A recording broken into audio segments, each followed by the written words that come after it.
Okay, so we have two red cross flags. Wait, let me see if I can copy in this.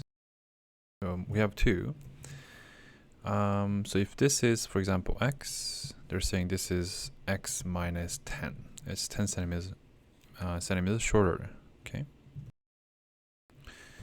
Let the shorter side, they want this to be x. Then this will be x has been increased by 10. Write an expression that represents the area of each flag. So for this one will be x squared. This one, area of the small, area of the large, it'd be x plus 10 all squared. Okay, expand if possible. This is possible to expand. X squared, double of the product. Square that. Okay, if x represents 25, what is the area of each flag? So the small one is going to be 25 squared, which is 625. This is going to be 625 plus 20 times by 25 plus 100. 725.